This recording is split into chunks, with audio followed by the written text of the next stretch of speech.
ang balita na ikay mawiwili. Mga nagbabagang kamao, mga buksi. So mga par, sa naging bakbakan nga po sa pagitan ng ating pambato na si Jason Mama kalaban ng Puerto Rican fighter na si Juan Carlos Camacho, kung saan mga idol, unang round pa lang ng salpukan, mainit kaagad ang palitan ng suntok ng dalawang fighter. Ano mo yung meron talaga bad intention ang dalawa sa isa't isa. Bagamat pagdating naman sa round 3 mga idol, ginulat po ng Pinoy boxer si Camacho at pinabagsak ito gamit ang kanyang malakas na kanan. Simula nito mga idol, talagang unti-unti na pinupulbos ni Jason Mama itong si Camacho. Sweet science na bakbakan para sa Pinoy boxer. Pagdating naman sa round 9 mga idol, bumagsak ulit si Camacho sa lona. Talagang nadrogi ito mga idol sa bakbakan. Pero matibay itong si Camacho mga boss. Tinuloy pa rin ang laban. Bagamat kinagulat talaga natin mga idol ang resulta ng scorecards ng mga judges. Akala natin panalo na si Jason Mama. Pero dalawang judges pa ang pumabor kay Camacho at nanalo ito via majority decision. Grabe talaga to mga idol. Isa talaga itong cooking show. Akalain mo yun mga idol. Halos si Jason Mama lamang ang nakatama sa laban at pinabagsak pa nito ng dalawang beses si Camacho. Pero ang ending pala talo pa rin siya sa laban.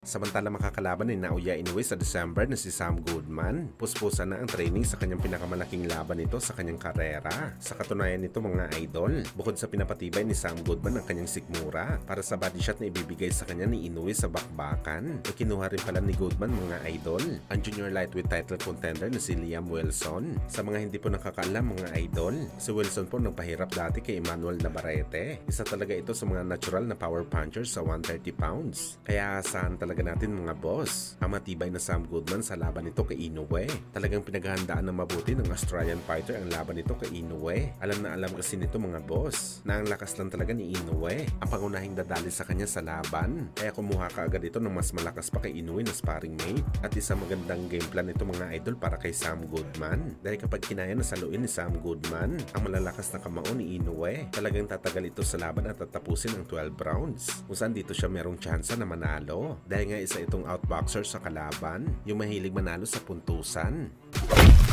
Sa kabilang banda naman mga idol, tila mukhang tanggap na nga po ng angas ng Pinas General Casimero ang kapalaran nito sa kanyang mortal na karibal na si Naoya Inoue. Sa latest interview kasi nito mga idol, sinabi nito na wala na daw siya magagawa kung ayaw daw talaga at natatakot sa kanya si Inoue na lumaban. Hindi daw kasi mapipilit ang isang tao mga idol kapag ayaw lumaban. Kahit anong panawagan mo at hamon mo, gagawa lang daw talaga ito mga idol ng paraan para umiwas sa'yo sa bakbakan. At walang problema naman daw ito kay Casimero mga boss. Ganon daw talaga ang buhay. At isa pa daw, hindi naman daw umiikot kay Inoue ang buhay at karera ni Alas. Marami pa daw magagandang laban si Alas na labanan bukod kay Inoue. Sa ngayon daw, focus daw muna si Casimero sa kanyang goal. Ito nga ang maging world champion ulit at patunayan ang kanyang sarili na isa talaga itong halimo sa super bantamweight. Hindi daw talaga sasayangin ni Casimero mga idol ang kanyang oras sa kakahabol lamang kay Inoue na wala naman interes na lumaban sa kanya sa bakbakan.